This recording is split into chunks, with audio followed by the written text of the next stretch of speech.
Hey everybody, this is Dave, aka Young Coconut from YouTube Music Sucks, and I'm here talking with my friend Hugh Hitchcock from Funkatology. How's it going? Great day. Great to be here, man. Yeah, on the web, live in the webinar.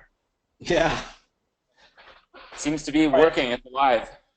Yeah, trying something new here. I hope it works for you. Get some good info out. Yeah, that's cool. And so I just want to tell the people today that we're going to be talking about a vintage analog synth console, which is called the Putney. What's the last part of it, Hugh? VCS3 for voltage controlled synthesizer. Right, so the Putney VCS 3, which is an old school synthesizer that's been used on many famous recordings, and basically we're just gonna have a little chat about it. So I'm all ears if you want to tell me like a few things about this synth. Sure, sure. Yeah. Well, a lot of people, most people probably never heard of this or haven't a clue or have any, it's like totally alien, this synthesizer. But the funny thing is that you've heard this synthesizer probably your whole life and never Yeah, known it. Like, all those songs by The Who from Who's Next that were used for the CSI shows, they all have that synthesizer. It's very distinctive sound in it. yeah, like he There's, was crazy about it, right? Like he loved it. well, yeah, I think Peter Townshend was the kind of guy that he tried, he was, of course, he's a guitarist, but he tried like concrete music things and then he put his rock on top of it. Like that's the cool thing about the VCS3 is I'll get into in a bit. It's kind of more optimized to set up for sort of ostinato or repetitive um, patterns, or it's sort of like set up a pattern that just sort of keeps playing. It's not something that you hit and it comes in and then it's gone. It's like you so. Oh, okay. That's like an arpeggiator, right? Like sort of. Well, um, arpeggiator, that word implies that you have a musical system, including a scale that Yeah. that you fit. But actually, when you have a synthesizer like this, you don't start with scales. You don't start with notes. You start with blocks of sound. It's a really interesting thing. Mhm. Like the keyboard itself, you'll notice in the picture of the VCS3, I assume you can see this okay. Yep. Um, there's, there's two parts to it. The keyboard didn't even really come with the system. And Yeah. first off, I probably should back up and explain why do I even know this, about Yeah. stuff. Why Um, do you do this? yeah, it's really weird. I mean, I ended up in a very strange situation when I was about 14 years old, and but the long and short of it is that I ended up being put into this Royal Conservatory of Music at that age, and they let me pick what I wanted to do. And what I wanted to do was to be in the electronic music laboratory. And Right. this was 1971 to, so the thing at that time, what they had in there was, you know, tape decks. Um, I'm just going to try to maybe do a really quick diagram. Um, so All you right. had, you know, um, the central part of it was a patchboard. So if you know what a patchboard is, it's like the telephone operators used to have in those days. So they have cables, going from here to Yeah. here, Yeah. and you would plug in all those cables. So then, but the thing is, what you had was you had a tape deck here, a tape deck here, a variable speed tape loop player here, another one here. You had noise generators, oscillators, um, electronic switches, what they call, which is something that's switched on and off and stuff. So all of these things, and there are other things too, but they were soldered by wires into this central switchboard.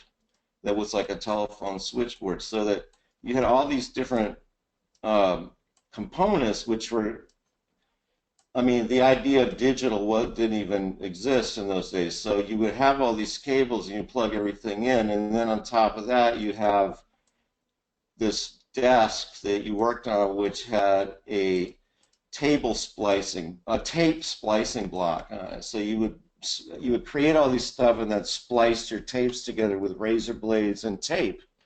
And that's how you create electronic music. I think it's called musique concrète, and Edgar Varese did that kind of music. He was Frank Zappa's idol,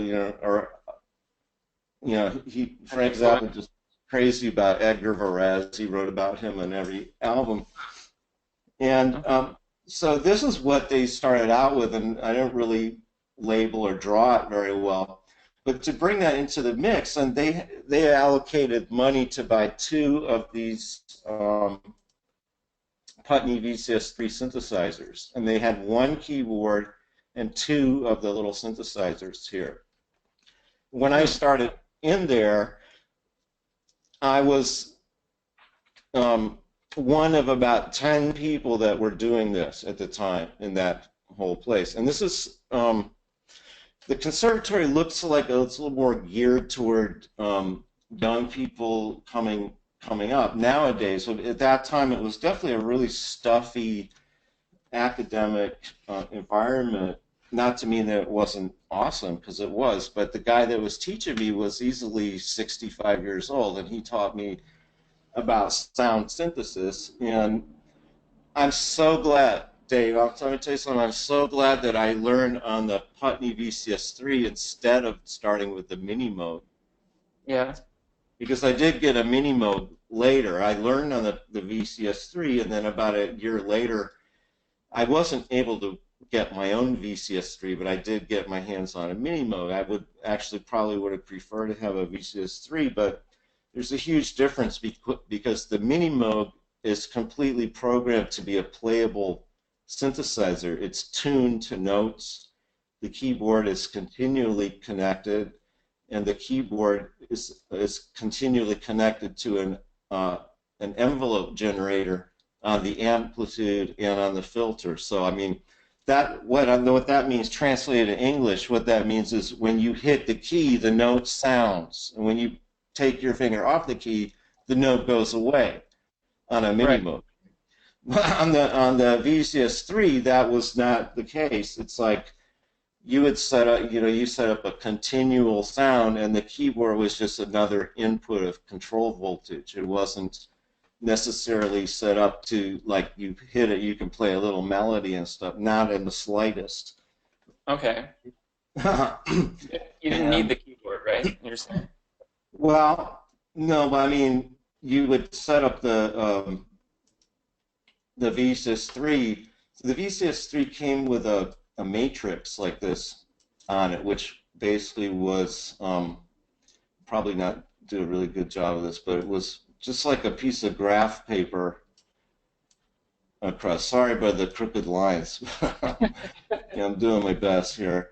That's okay. And so, and I'll show you like the actual picture of it later, but just for the sake of demonstration, there were lines going up and down. So this is a little panel in the center of the main the main console of the VCS3 was this matrix like this, and it came with little pins, and the pins look on the thing, like it's on the console.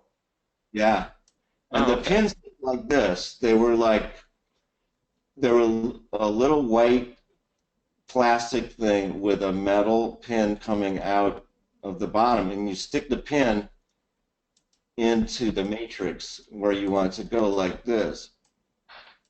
So what is that for? Okay, you have for example, everything on this side was output, and everything down on this axis was inputs. So you Okay. would take an output from this side and connect it to an input going, you take an output going this way and you connect it to an input going this way. So wherever you put the pin in the matrix would connect that circuit. Now, it wasn't always audio, it was often just for voltage, which Hmm. means like, get another one of these open.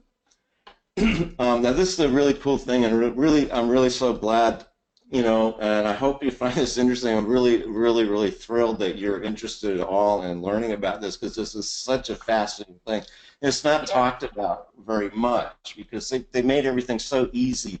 Like the reason the mini mode came out like that is because, it's like a little synthesizer in a suitcase that's already completely pre-programmed. You have certain parameters you can change, but the keyboard's connected to the oscillator, it's connected to the envelope generator output, and I mean it's all set up for you to play. But the VCS3 starts from the most basic of fundamentals of sound engineering, which is why it's so interesting and so much fun to play with. Now, the best way to understand this is like if you have a speaker, for like a stereo speaker, Mm-hmm. and oops, that's not what I wanted. So you have a stereo speaker, and you have basically it's voltage going to the speaker that makes it put out sound, right? So you have a like an electronic signal that's like this, and the electronic signal basically goes between positive and negative. So if you have a sound that goes like this, then this is, that's a wave that now it's going to vibrate the speaker, and it's literally is control, it's voltage. Mm-hmm. Again, sorry for my crooked lines, but you have like, I don't know the numbers. I'd love to be an electronic engineer. I'm not, but let's just say plus 9 volts versus minus negative volts. Okay, so if you think about that, this is actually the circuit, and this is created by variations in negative and positive electrons in the actual cable that goes to your speaker, right? Mm-hmm. So if you have positive voltage, it pushes the cone out, and negative voltage pulls the cone in. So if you get this going back, it causes the cone of the speaker to vibrate in this motion. And then that creates compressions and rarefactions in the actual air molecules, and that's what we hear. So Gotcha. cool. So this is the concept of control voltage. Now, and you have a synthesizer. Let's say do you know what an oscillator is? Vaguely. Yeah. Okay. I mean, an oscillator is basically an I mean, it can really be in anything, but if we're talking about an electronic audio oscillator, it's this piece of electronic equipment that's been around probably since the 1930s. And what it does, it uses the natural algorithms of electronic resistors and capacitors and all that stuff to create waves, to create sound waves, and which can be then converted into control voltage like this. So Mm-hmm. what I've demonstrated in this drawing here is not very good demonstration of what might be considered like a sine wave. Yeah. You know, a sine wave is a perfect circle like this that just Yeah. goes back and forth between negative and positive. I'm not drawing a perfect circle, but if I could, I would have. And that's created originally by, a perfect mathematical combination of resistors and capacitors that just create that mathematical change in voltage. Now you have other kinds of waves as well, like you have the what they call the sawtooth wave, which looks like this. Oops, not sort of Yeah. like I'm not drawing it well, unfortunately, but It's a different kind of wave. it's like it has a transient in voltage. So I mean, when you see a up and down line like that in voltage, just an instantaneous switch from no voltage to 9 volts, and then a gradual mathematic pull back down. So like Right. you So it changes the yeah, sound, like obviously. well, it sounds more buzzy. The sawtooth wave sounds buzzy. You have Yeah. also a triangle wave, which is like a perfect triangle like this. It's not, it's a little more buzzy than a sine wave, but it's still very smooth. Then you have a square wave. A square wave has no angles whatsoever. It looks like this. Oops. And the most famous example, I think, of a square wave sound is Lucky Man by Emerson, Lake and Palmer, if you remember that one. Yeah. He does a huge, gigantic square wave solo at the end of that song. So if you want to know what that sound is like, a square wave, go listen to Lucky Man by Emerson, Lake and Palmer. And he used a lot of sawtooth waves too and stuff. So they were using the Moog, of course. He used the Moog.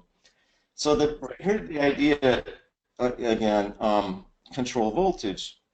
And again, positive and negative. The square wave was always on the positive side. A square wave looked like this, so it didn't go to the negative. And that's also true with a square, sorry, sawtooth wave. So sawtooth goes like this, whereas, the triangle wave would go on both sides. Swings both ways, negative and positive. You get different qualities of sound out of your speaker, and this is direct correlation with the vibrations of the speaker cone, and that's literally what we call analog. It's analog sound, and what we call analog now is this sound that's driven by the actual natural electronic algorithms of these things rather than digital. Digital, of course, is basically a mathematical model of how a wave works, Right. divided into tiny slices of the time, rather than kind of an ongoing flowing algorithm, which is what the organic electronic algorithms do. And Right. So that's they try to replicate it, basically. yeah. What we're doing is digitizing it. So, like for example, if you have you have an electronic oscillator that just creates this shape or this shape by just by an electronic algorithm. But what a digital thing does is digital breaks it down into time, into like the tiniest granules of time. So you would say at this point of time, the value is right here, where it crosses. And that's Okay. in one instant of time. And then the next instant of time, you'll notice that it crosses um, here. So it crosses a little, the value is going to be a little different. So then you keep cutting it down into time. That's what digital does. So if you take these three pieces of slices of time that I just marked, the digital value might be something like this, time A equals 1, time B is 2, and time C is 3. So, but that marks out to this graph. It's actually just like graphing in geometry. Hmm. It's like, or what do we call it in algebra? I think it's called a real function or something that just it's like a linear function, right? It's really all it is. It breaks down that because the wave is just a back and forth motion between negative and positive, as I demonstrated in the previous diagram. So, and there's only one area in sound. Although you might go into a recording studio or your DAW and you'll see many, many tracks playing at once. ultimately what you hear coming out of your speaker is only one wave. As complex it may be, because the speaker can only go one way, negative or positive. So therefore, you don't have multiple values. You only have one value at any one given time in time. So that's why you can digitize it, because you just pick that instant of time, wherever the wave is at that time becomes the data for that digit. Does that make sense?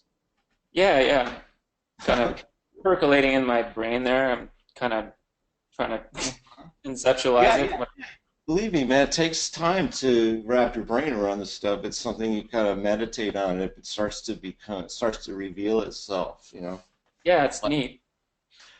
I can say at this time I've been meditating on this for more than 50 years, so had a little time to think about it.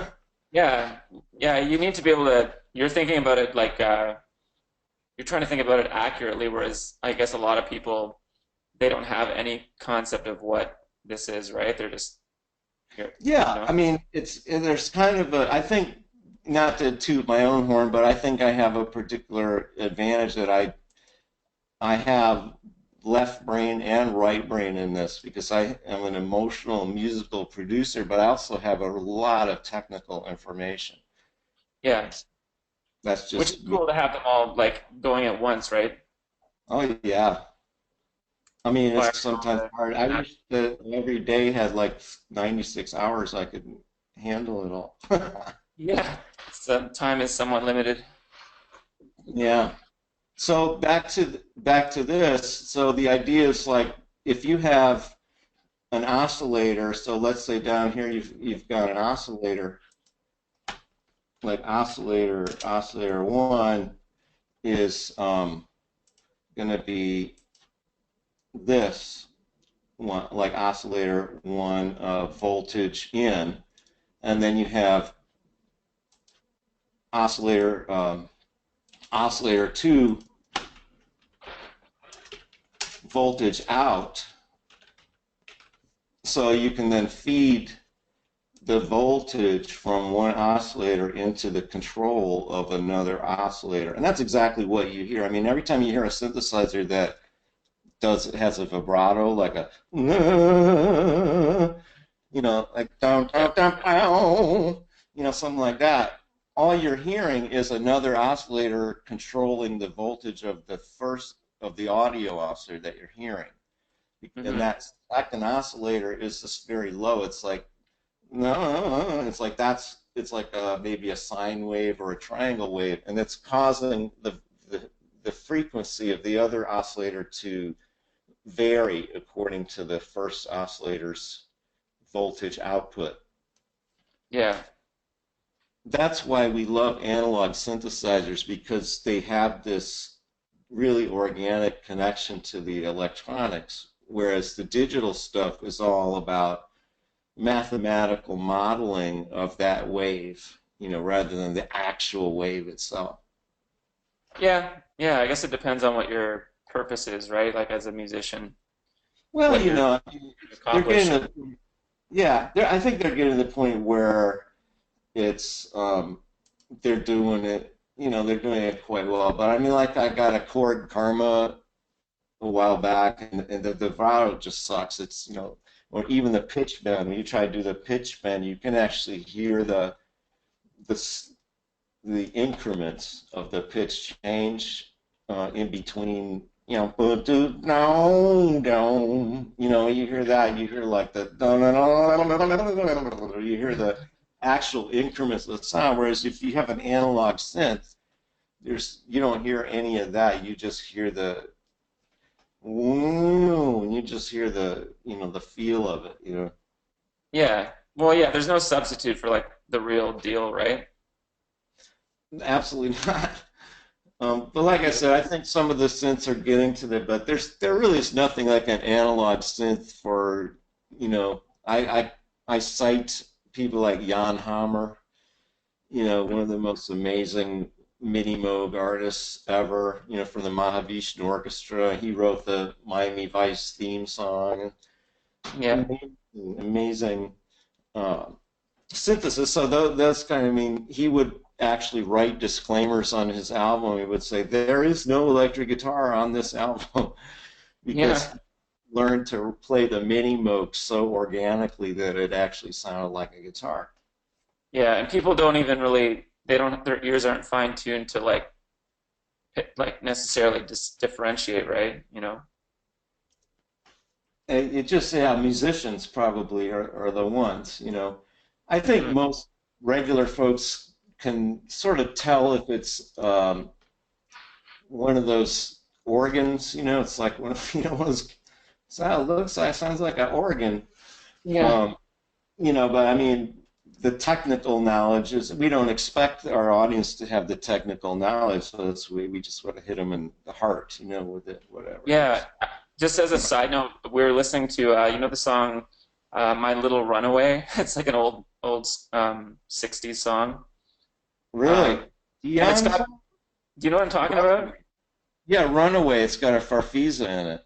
Is that's what we were discussing, or we were just debating what that was, and there someone was saying, "Oh, that's a guitar." I'm like, "That's not a guitar." I think you're talking about Farfisa. I mean, it's that song "Run, Run, Run, Run, No, Run Away," right? Yeah, That one. yeah, it's got that Yeah, yeah. that Okay, thing. that's called a Farfisa, and I actually had one of those too. It's it's an electronic organ, and you'll see it. The Dave Clark Five, the Beatles sometimes use those. Definitely the Beach Boys. Yeah, Um, Here, this is an awesome looking Farfisa right here. If the picture will work, let's see. Um, yeah, and the Farfisa was just a bunch of oscillators connected by switches to the keys, you know, and it was really ugly sounding. But you know, how else could you get an organ into rock music unless you were going to use a Hammond B3? And the yeah, Hammond B3 was the stuff. I mean, that was the beautiful sound, was the Hammond B3. But if those things, you would kill your, you know, four people carrying that up some stairs, you'd all be dead. yeah, But yeah, this Farfisa right here, and actually, if you put the Farfisa through a Leslie, it sounds great. It sounds yeah. I love fantastic. that sound. It's cool. But most times you would just put it through an amplifier and then it just sounded really cheesy. So the Yeah, marionetry band that I was in when I was 15, I had a Farfisa and I used it all the time. nice. Oh wow, that's Later in the cool. 80s, I got into reggae bands and I used it with a wah-wah pedal. It was like the only way I could make it sound cool. But you still lugged it around? I gave this to, I think I sold it to somebody for $100. No, really? Yeah, you see those kind of synths here and there, right? Like people have them. They're trying to Well, ditch this them. one's available for $600. This is a Farfisa organ, Yeah, you yeah. know. Like, but you know what I mean? Like these, there's probably like I mean, there's obviously like a lot of synths that kind of look like this, and you'd have to Well, this know what isn't that a was. synth. This is not really a synth. This is actually an organ. Okay, an So, I mean, electronic organ. this is the sound that you got in Runaway. And Yeah. the Animals used it too, like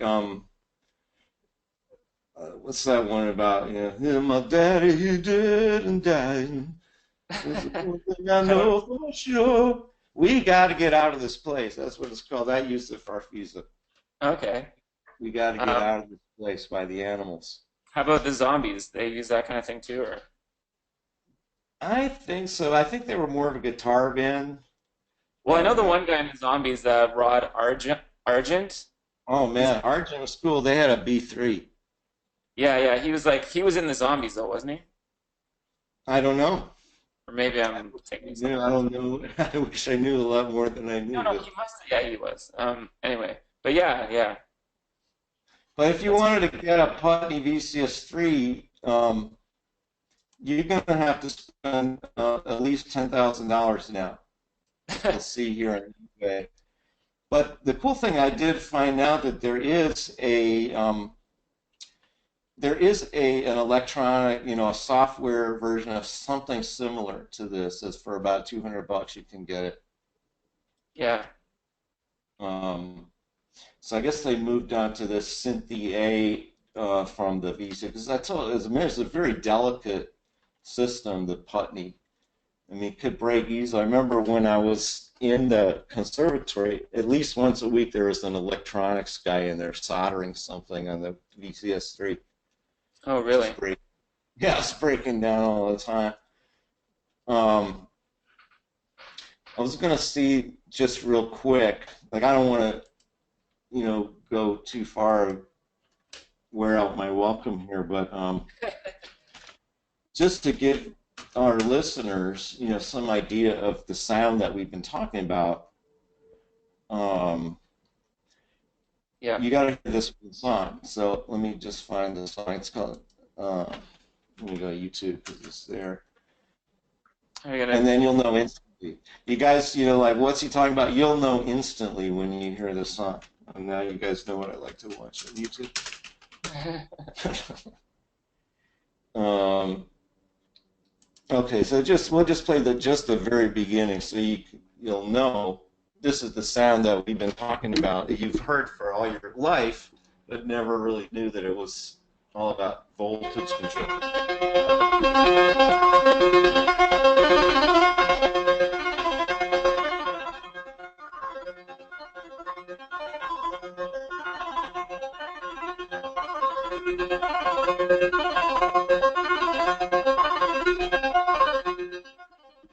And there's one of them, and you know, Peter Townshend actually used the VCS3 to set up several songs on that album. Yeah. But in here, that song, what it is, it's a repeating pattern. So what he would have done is set up some oscillators, two or three of them, with voltage controlling not only the pitch but the amplitude, like the output. So you might have a square wave, controlling the output, like, with these transients, would give you that kind of rhythmic pulse in it. There's another band that used the VCS3 a lot called Curved Air, and I don't know if you've ever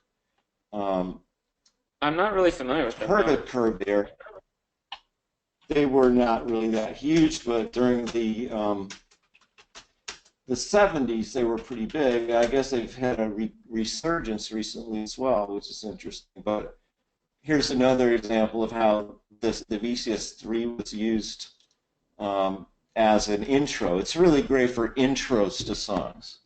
I used it a lot, so I just show you how this particular song, I also use it real quick, if it would ever load. Here we go.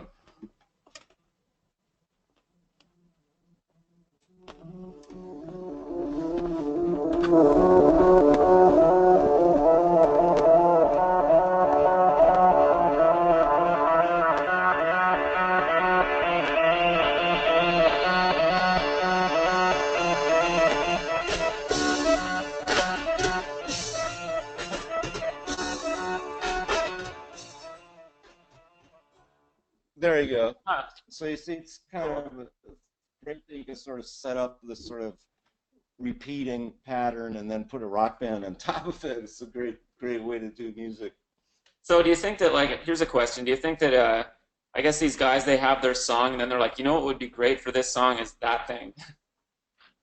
Or do they like, I guess I'm trying to think of how they, what order they I do. think it went both ways, because, for example, in the case of Peter Townshend, I mean, I don't know the full story, but here's what I would guess. He's British. He probably lived in London, and EMS, the company that created this, is from England, from London.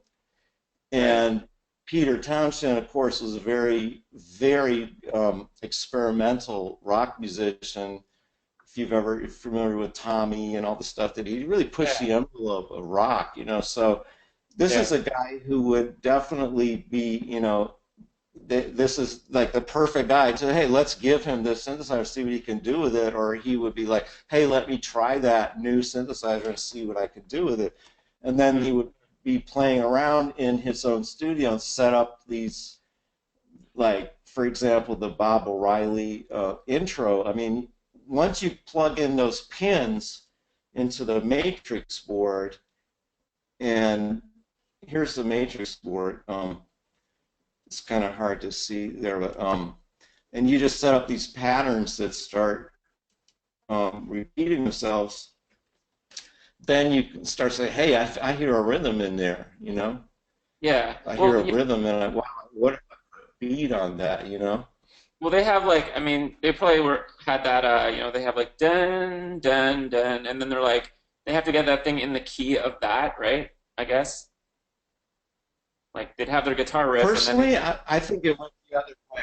I could be oh totally wrong, but we should look it up.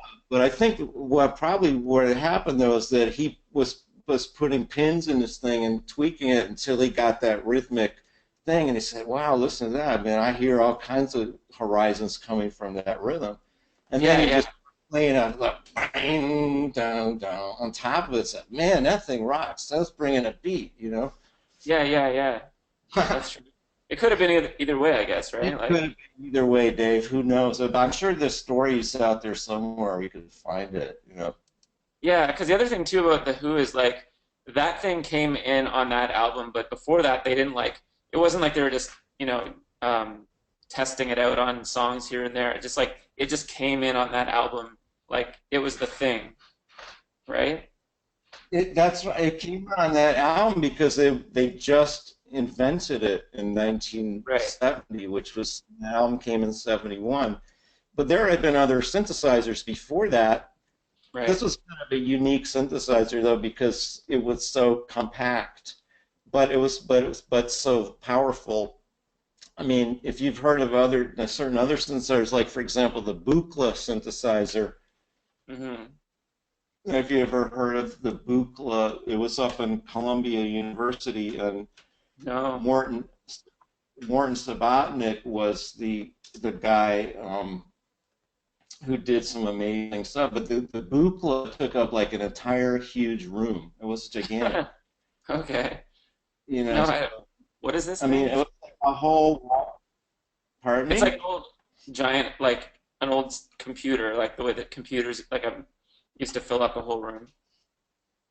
It really was.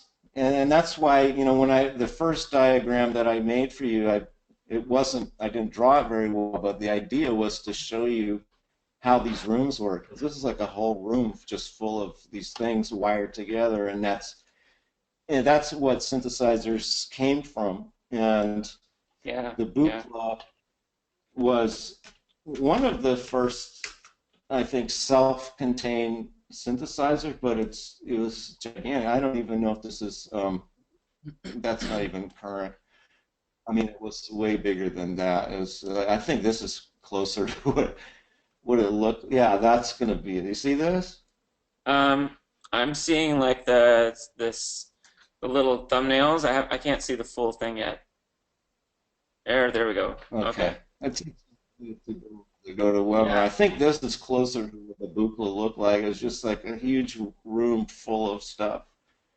that's pretty But crazy. in the Yeah, and the Buchla, they got it into a console. Okay, I think this is actually the first console. But look at this monstrous thing. You know, it may take you a minute for it to show up on your side, but Yeah. Well, it must do so, something fairly special to like. oh yeah. Well, if you have a chance, take a listen to Sidewinder. Okay. Sidewinder by Sabatnik. Yeah, I don't think I know this one. Here you go. It's the one with the snake. There's side one and side two. Um, and you can see here right on it a picture of him playing the Buchla. And I don't want to Okay. play it for you, but I just want to show you the picture. Um, it's right in the center of it. It's not you Yep. can't see it very well, actually, but Yeah, I can you see can it sort there. of see it. So you got everything into the Buchla. So there's this sort of move to try to get all those components into one box. That was what a synthesizer was, back then. The Yeah. Mini Moog came out, and the Mini Moog was like all of a sudden you didn't have to know that stuff anymore. You didn't have to Right. know stuff. Yeah. So Um, cool. I was gonna say, like, I guess there seems to be a fairly strong connection between like progressive music or progressive musicians and these like giant synths or whatever, uh, organs, um, analog gear like King Crimson, like also I guess Oh they use yeah, the Putney, right? yeah. Greg Lake just passed away last week, man. Oh shit, really? Wow. He was the main singer for King Crimson as well as the Emerson Lake and Palmer. So yeah.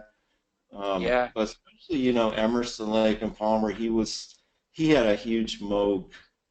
And, Moog was going the same direction. I think that was even before the Mini Moog came out, and there's just a huge console like that. Yeah. So and like Moog's like one of the like are they one of the oldest companies that make those things or like I think they've been around for I don't I know how missed, long. I missed the first half of your sentence. Could you repeat that? Like Moog is what before the mini Moog, right? They had like they were one of the big companies making these devices, right? Which company are you talking about? Like Moog is a company, right? Yeah, Moog started with a guy, Bob Moog, and again, I'm not really the expert on all the history. But Yeah. I mean, these all started with guys in laboratories wiring these components together. Like an oscillator actually was, in those days, was a box, was a separate piece of equipment. You know, I don't Yeah. know if I can, it was like a little box that had a knob on the front of it and like this. You see that? There you go. That's what I'm talking about. That's what an oscillator looked like in those days. And you would have, several of those on the shelf with wires going in and out. So, and then you would somehow, if you wanted to play that on a keyboard, you'd have to hook the keyboard up to that. And then, of course, it just goes, it Yeah. doesn't turn off. So you have to have some way of turning the sound on and off. So it's like just like nuts. So what they started doing is taking the guts of these things and putting them into consoles that had several of them in it wired together, and that's what became a synthesizer. Yeah. And Bob Moog was doing that. Um, Buchla was at Columbia University in New York, and he built the Buchla synthesizer the same way. There were several others. Hmm. Um, and I don't, again, I'm not an expert on all the history. I just sort of know what I know. Yeah. But, you know, when they got the Mini Moog together, I mean, that was a huge money-making thing. I mean, see now from the standpoint of marketing, that was just a huge coup because how the hell, how the hell are you going to get, some rock musician to learn how to wire all this stuff together? There's no way. So Yeah. that's why, when the Mini Mo came out, it's great. I got him, it was like a little suitcase nondescript gray suitcase. You open up that suitcase and there's a mini Moog inside. And the mini Moog, when you plug it in out of the box, it plays in tune. It plays the note when you hit the key and stops when you take your finger off the key. It pitch bends. It does everything that you want. Hmm. So Very I'm sure they made so much money when that first came out. yeah, because they actually figured out how Amazing. to make it appealing to musicians as a instead of like Yeah. brainiac Appealing. science. And I mean, you could be the next crazy mad scientist without really knowing any of this stuff. Just get a mini Moog. Yeah, And that's Zappa had one, and several other people. It cost $2,500 to buy a Mini Moog in those days. I was looking up the price of the VCS3. It was only about $800. which is interesting.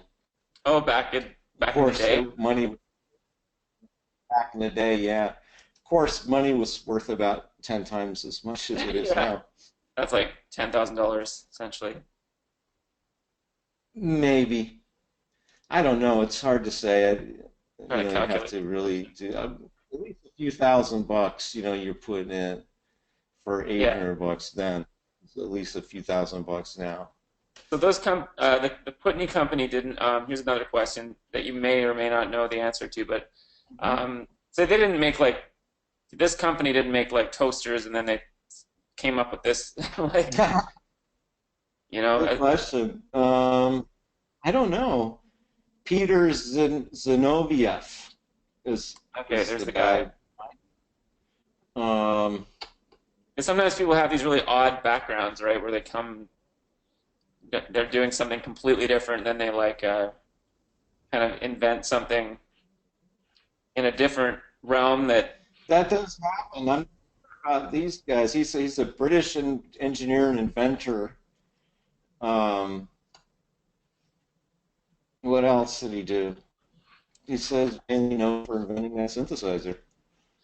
So here's another question. Yeah, look. Did you actually like you were playing around with this thing, and did you ever track this thing like on anything ever? Did you ever get a chance to I like? did, yeah. I actually was, I wasn't doing like rock music though when I was using this. I was doing musique concrète or, like electronic music.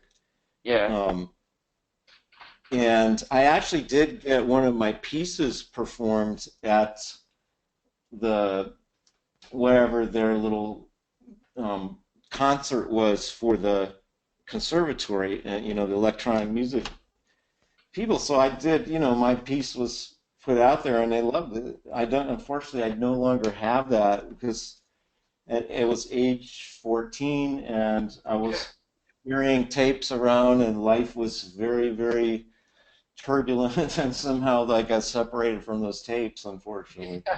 Sort of understandable.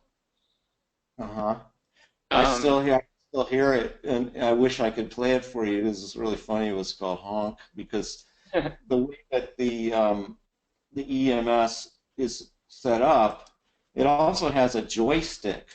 And I don't know how evident that is from the image. Maybe I could find it, because one of the most fun things about the VCS3 is the joystick, this is like, did they which call is it a very, joystick? yeah, it's exactly the same. And I don't know if you knew this, but MIDI itself was designed for the Air Force for Oh, controlling no. jet planes. So there's Okay. something that you brought up about something start out as a certain thing and turns into something else. That's MIDI, and very well maybe some of these other components were brought in from military uses, and possibly the joystick. You can probably see it on this picture. The joystick is, it may take a minute for the picture to go across to you, but on the lower right-hand section of the main console is this joystick. You can see it pointing to the right here. Yeah, yeah, I see it. And so the matrix actually had inputs for the joystick, it had outputs for the joystick, so you could use the joystick to control anything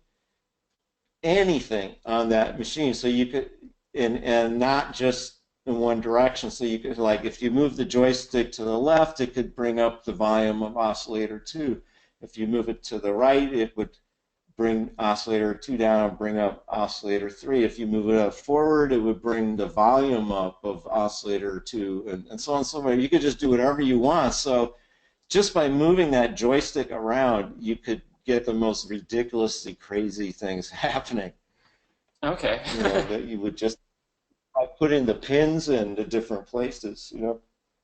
So, okay, back to the Who song, like, or say just Babo Riley.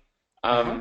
When you're thinking about that riff, like it's da da da da da da da da, and then it kind of goes da da da and does like little trills and stuff like that. So is he moving pins around while that's happening, or is he like fucking with the joystick, or how's he making it do that? Okay, good question. and I don't know the exact answer, but I can give you my guess. Yeah, And just okay, so postulate. he's got one thing that's kind of an ostinato that's going boom, doom, doom, doom, doom, doom, doom, and that just keeps repeating over Okay, and yeah, that's over like again. a big melody, I assume. Yeah, And yeah, then you've yeah. got that comes in the middle of it. So then you might have, so you've got that one oscillator doing that, and then you've got in the middle of that, you've got like a voltage control kicking in, which then may be hitting the amplitude of another oscillator, which is doing like a trill. It's not the Yeah. one I want, but like a trill like this with other voltage control. So you just got this one oscillator in the back that's like going, but you don't Yeah. hear that until the voltage control kicks in with a square wave. So you got Right. to do. It's kind of hard to really explain. I hope I'm getting the point across. Yeah. But it's like if you have these different pins, then you could have one oscillator that's so the wave frequency is so low that it's not audible, just like and then you use that to control the frequency of another oscillator that is audible. And Yeah. then on top of that, you can bring in another oscillator then, which will punch in the the envelope generator or the amplitude, like hit the key for you on a rhythm, Right. right? And so it's like, have you ever seen a film of a car that's driving, and you see the film of the wheel of the car, and the wheel looks like it's going backwards? Yeah, yeah. It goes like, yeah, because it's going so fast. Right. Well, what it is actually it's the frequency of the film itself is cutting out parts of the actual um, analog movement.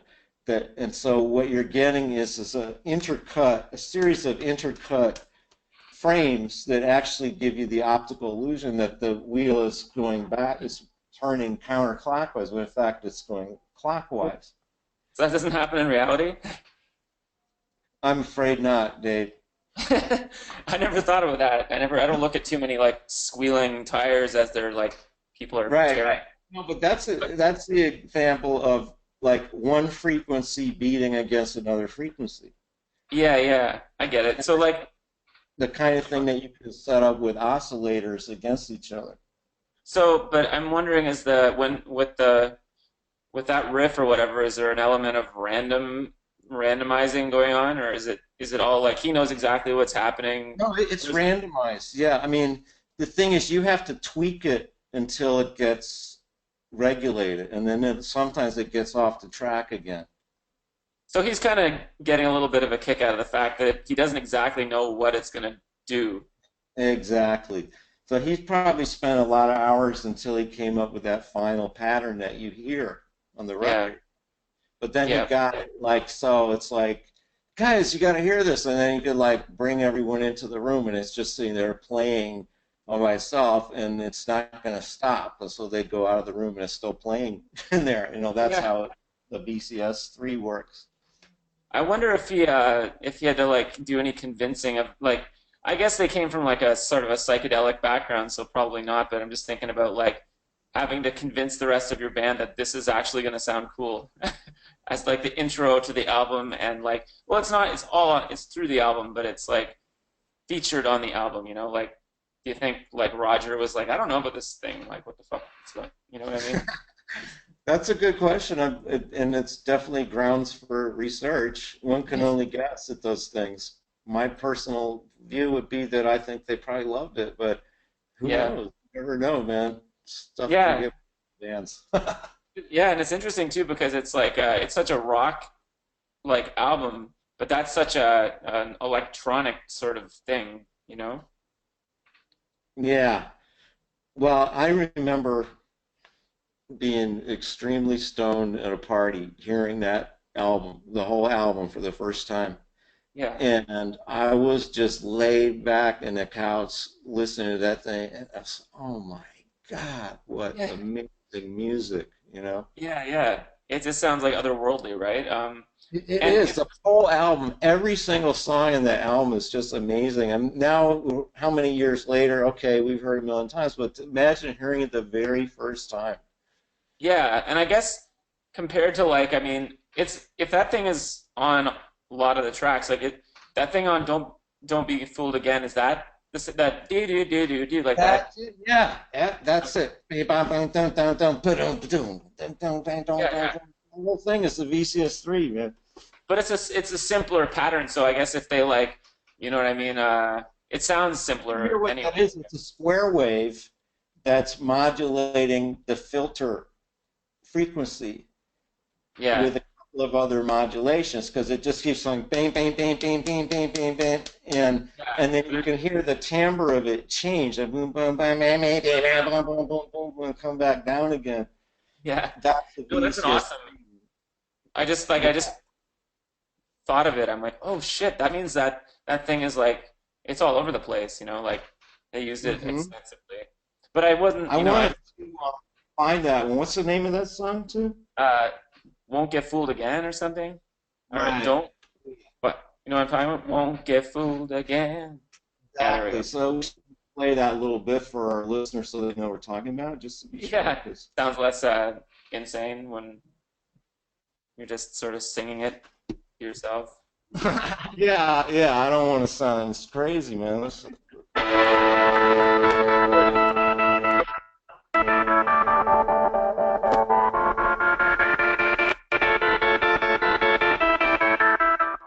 I gotta be honest with you. I'm pretty sure that's an organ going through the VCS3.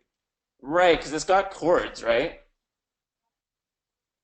Right. So see, it's you couldn't get that sound from an organ itself, though. So that what they would do is put like a Farfisa organ to the input of the VCS3, put it through Yeah. the filter and the output amplifier, and then they would control the output amplifier with control voltage from a slow square wave, and the square wave was going pop, pop, pop, pop, pop, pop, pop, pop like that.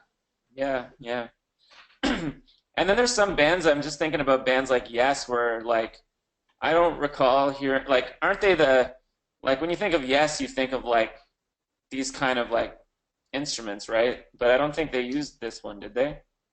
I loved Yes too, and when we heard Roundabout the first time, that was another one that just blew everybody away. And their sound was he used a Moog and he used Hammond B3, Rick Wakeman we're talking about here, the keyboard Yeah. player, and the bass player used a Rickenbacker bass, which was just really, really kind of weird and cool sounding bass that we don't hear too much now either. Isn't that like isn't that Paul McCartney doesn't he use a Rickenbacker? No, no, What does he use? I thought it Hofner, I think. Hofner, right? Okay. I'm like way off. Now, Rickenbacker has that really, really cranky or like gritty, high-end sound to it that no other bass has.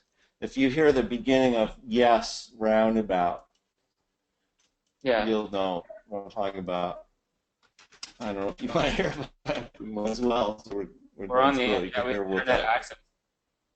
Might as well. Yeah, Yeah, I'm not like a might real as like well. Just for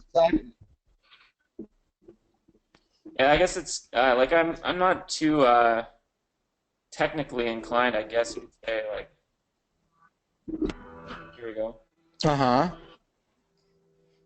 So there's a little intro here. Let me try to skip that.